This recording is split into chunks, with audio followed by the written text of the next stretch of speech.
Le projet de loi pour l'égalité entre les femmes et les hommes qui nous est soumis aujourd'hui en seconde lecture dans l'hémicycle fait consensus, et ce, dès le début de son examen. Pour plusieurs raisons. D'une part, il faut le souligner, nous assistons à une prise de conscience des inégalités persistantes entre les femmes et les hommes et de leur caractère scandaleux, inégalités que la crise économique que nous vivons tend à aggraver, notamment dans le domaine de l'emploi. Cette prise de conscience pourrait être contredite par la faible affluence au débat qui nous occupe aujourd'hui, mais je ne veux rien y croire. Ce qui pouvait être considéré comme allant de soi, normal ou simplement comme un moindre mal n'est plus toléré, n'est plus tolérable, et cela marque un changement des mentalités à la fois de la société et de la représentation nationale.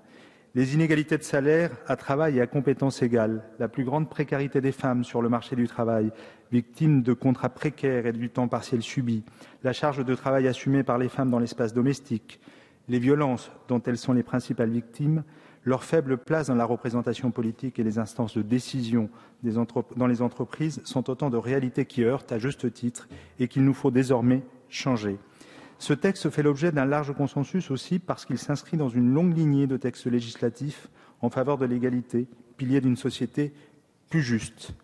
Il est dans la continuité de toutes les lois votées depuis de dizaines d'années. Et si la gauche a souvent été moteur dans la rue et au Parlement des évolutions nécessaires de la législation, il serait manichéen, abusif et surtout faux historiquement de considérer qu'elle a été la seule à mener ce combat. L'égalité entre les femmes et les hommes demeure un combat, un dur et long combat qui doit nous réunir. Balayer quelques dates permet en effet de prendre conscience des archaïsmes qui ont si longtemps perduré dans notre société. Il a fallu en effet attendre 1965 pour que les femmes mariées puissent exercer une profession sans l'autorisation de leur mari. Ce n'est qu'en 67 que la loi permet aux femmes de commencer à décider de leur maternité avec l'autorisation de la contraception. Ce n'est qu'en 70 que l'autorité parentale remplace la puissance paternelle. En 1972, le principe de travail égal, salaire égal est reconnu, sans pour autant que cela devienne une réalité. L'interruption volontaire de grossesse n'est votée qu'en 1975. Elle ne sera prise en charge par la sécurité sociale qu'en 1982. Et il s'est trouvé encore des parlementaires aujourd'hui pour proposer lors de nos débats que ce droit-là ne soit plus pris en charge. Je vous le rappelle, c'était un amendement qui avait été déposé par des collègues de l'opposition. Cette prise en charge par la sécurité sociale qui date de 1982 a eu lieu grâce à l'action d'Yvette Roudy qui, dans la foulée, pose le principe de l'égalité professionnelle entre femmes et hommes et ouvre le congé parental.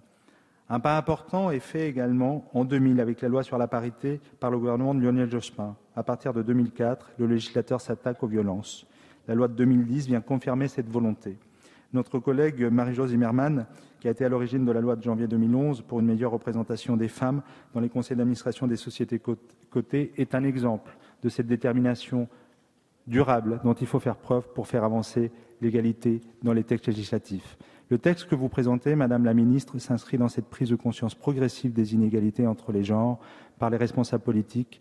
C'est un pas supplémentaire que je tiens à saluer. Ce pas devra être suivi d'autres pas encore nécessaires. Le consensus s'explique aussi parce que le texte marque des avancées que l'on pourrait qualifier de très pragmatiques finalement. Les moyens consacrés par l'État aux politiques publiques sont aujourd'hui limités. Et même si le texte introduit des dispositions tout à fait novatrices comme celle sur le congé parental, il est à craindre que la modestie des moyens budgétaires alloués n'en limite considérablement la portée, comme cela a été souligné. En effet, il me semble erroné de penser que l'élément financier serait mineur lorsque la décision du bénéficiaire du congé parental est prise. Je crois au contraire que cet élément est déterminant dans un couple et tant que les inégalités de salaire perdureront, les couples auront des scrupules à juste titre à sacrifier la principale ressource du ménage à l'heure des choix. Je salue néanmoins votre volonté, la volonté du gouvernement de faire de l'égalité entre les femmes et les hommes une priorité de son action, même si légiférer à nouveau, vous en conviendrez, n'est pas nécessairement une bonne nouvelle. Cela signifie en effet qu'il reste encore en matière d'égalité beaucoup à faire. Et le meilleur exemple, comme cela a été souligné en commission, est ce qui s'est passé au Sénat sur l'article 20 bis.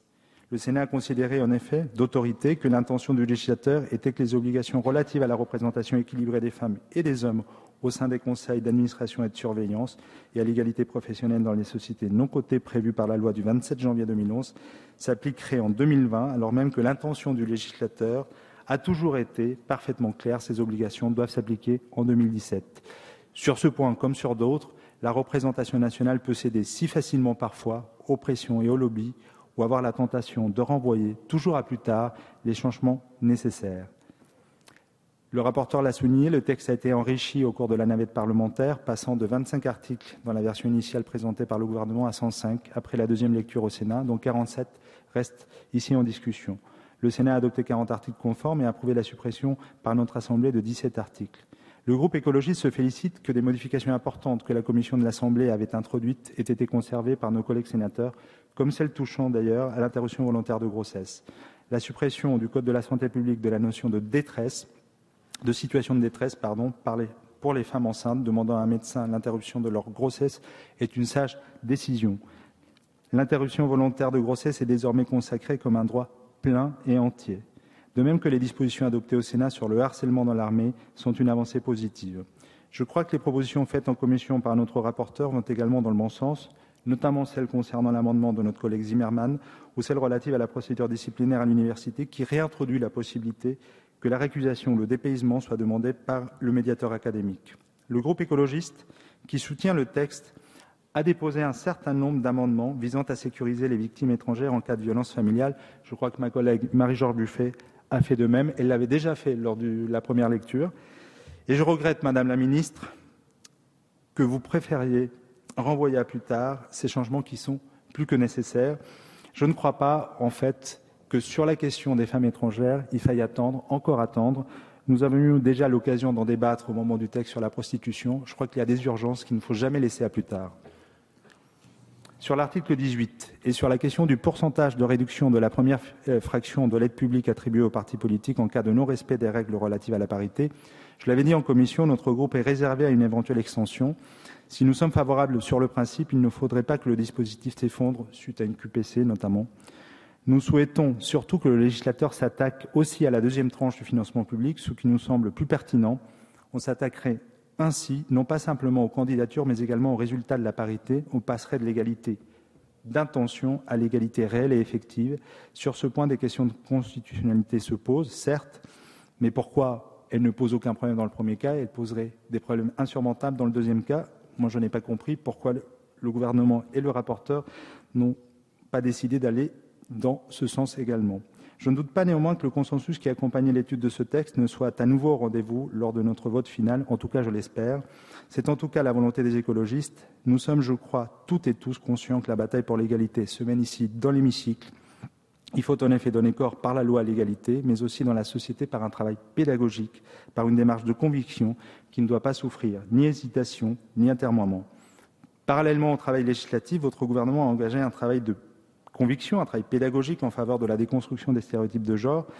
Je veux faire référence ici à l'avenir de l'abécédaire de l'égalité et j'étais tout à l'heure, parce que je n'étais pas dans l'hémicycle, mais je vous écoutais depuis mon bureau à la télévision, sur le circuit interne.